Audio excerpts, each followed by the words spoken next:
Gossip Girl alum may not get an invite to her once close friend Taylor Swift's upcoming wedding to Travis Kelce. You would think with such a big deal happening for Blake and Ryan, why throw a big wedding that same time? They definitely can't come. It also sets the tone because she's gonna be able to say, look, I can't be deposed. I got a wedding. The quote is that Taylor is hesitant to invite Blake Lively to her wedding. Taylor Swift just quietly cut two of the most famous women on the planet from the most exclusive guest list in the world, and the message behind it is impossible to miss. Once upon a time, these were the names you would have bet your life on seeing at her wedding. The supermodel who walked beside her through the biggest years of her career, the Hollywood star who stood next to her at premieres, parties, and birthdays for the better part of a decade. And now, with the most watched wedding of the year just weeks away, sources say both of them are reportedly being left off the list entirely.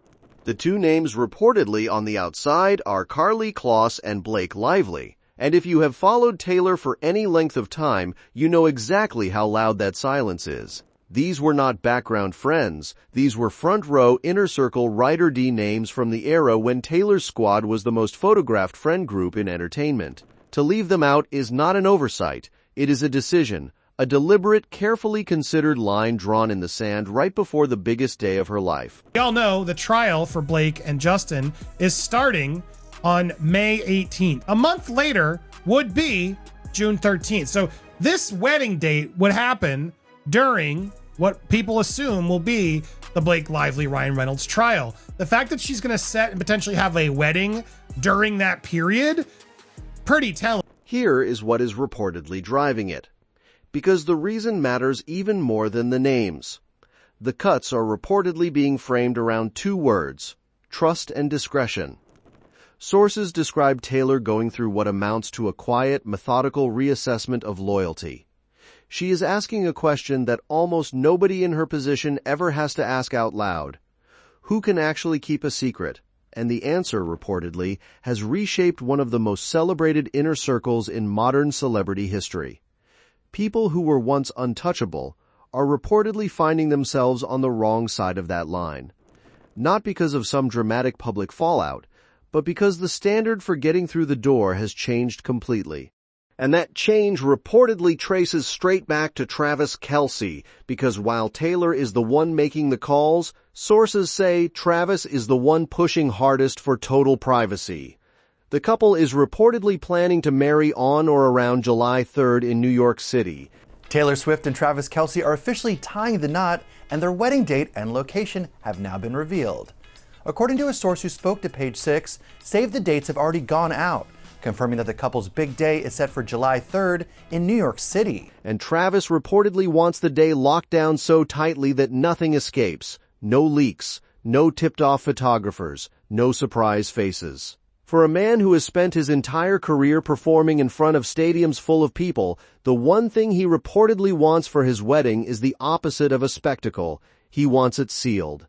And if protecting that means trimming the guest list down to only the people who have proven they can be trusted, then that is reportedly exactly what is happening. Have you received your invitation to Travis's and Taylor's wedding? Well, I probably have. I probably have. And, and if I don't outgrow my tuxedo before then, I'm going. I'm not the show. I'm just going to show up. Think about what that says about where Taylor is right now. This is a woman who once stood on a talk show stage and admitted she hated the idea of cutting names from a guest list. Doing it forces you to evaluate every relationship you have. The only stressful weddings are the ones where you have a small amount and people are on the bubble. And you have to evaluate or assess your relationship with them to see if they should be there. And now she is doing precisely that, sitting down, going name by name, and deciding who has earned a seat at the most important event of her life. That is not the behavior of someone being casual about her wedding. That is someone treating the guest list like a vault. So here's everything else swirling around this couple right now. Because the friend purge is only one piece of a much bigger picture, and some of the other moves are even more revealing. Start with the most powerful woman in fashion getting turned away. Anna Wintour, the legendary editor whose approval can make or break an entire career, reportedly offered to help plan this wedding. And Taylor reportedly said no. Not a maybe, a clear, deliberate pass. Sources say Wintour quietly extended her guidance as the speculation grew louder, and Taylor reportedly decided to run the entire operation herself. The reasoning reportedly comes down to authenticity. This is reportedly not about producing the most iconic wedding photos ever taken. It is about memories that belong to her and to Travis and to nobody else. When you can tell the most influential tastemaker alive, thank you, but no thank you, you have reached a level of control almost nobody ever touches. And that control runs all the way down to the dresses. Reportedly, there are 6 of them. 6 wedding gowns, commissioned from multiple designers, some of them real and some of them deliberate decoys, every designer reportedly locked behind a non-disclosure agreement. The logic is almost surgical. If a single sketch leaks, if one fitting detail slips out, her team will reportedly know exactly which house it came from. 6 gowns just to protect one walk down the aisle. That is not paranoia. That is a woman who has watched the world try to take every private moment she has ever had and decided the dress reveal will happen on her terms or not at all. The reason for all of that secrecy connects to a problem that has reportedly been wearing on her for weeks: the leaks. Over the past couple of months, nearly every major detail of this wedding has somehow found its way into the press. The date, the city, guest names dripping out one at a time, and sources say it has left Taylor feeling genuinely vulnerable. They describe the leaks as incredibly disheartening, forcing the couple to reportedly shift plans, change details, and rethink who knows what. One report says she has even cut a guest specifically because that person reportedly could not be trusted. The suspicion reportedly does not point outward to some stranger. It points inward, toward people who were supposed to be safe. Which is exactly why the invitations reportedly stopped being invitations. There is reportedly no elegant stack of engraved cards going out in the mail. Instead, Taylor is reportedly calling guests herself, one by one, delivering the date and the city in person, and then stopping right there. No venue, no address, no timeline. She is not actually sending out save the dates. Instead, guys, she is actually calling people and telling them, hey, keep this date. Guests are reportedly being told to keep their summer schedules open and simply wait, with the location revealed only on the day itself. People have started calling it a ghost wedding because even the invited guests do not fully know where they are going. When the normal system leaks, you become the system, and that is exactly what she has done. Now, while all of that runs in the background, Taylor still found time to give fans something to celebrate. She reportedly confirmed a brand new original song titled I Knew It, I Knew You, tied to one of the biggest family films of the summer arriving in theaters in the middle of June. It is the kind of move that only she can pull off. In the middle of the most secretive stretch of her personal life, she drops a piece of brand new music and sends the entire fan base into a frenzy. That proves that even while she guards the wedding like a fortress, the showgirl is still very much working. The money side of all this is its own quiet storyline. Sources say a prenuptial agreement is almost certainly being finalized before the ceremony. And the most fascinating part is not what goes in it. It is where it gets signed, because the rules around these agreements shift dramatically depending on the state. And the couple reportedly has ties to several. Rhode Island, where Taylor owns a famous oceanfront estate, is reportedly the frontrunner. Because the protections there are strong and a judge has very little room to tear the document apart later. New York, despite being the rumored wedding location, is reportedly considered one of the weaker options. The courts there scrutinize these agreements far more aggressively. The wedding can happen in one place, and the paperwork can be signed in another, and the people advising her reportedly understand that difference down to the last clause. There is also the report that says the shrinking is not just about the guest list, it is about her whole world. Sources say Taylor has reportedly been spending less and less time with friends in general, growing increasingly focused on Travis.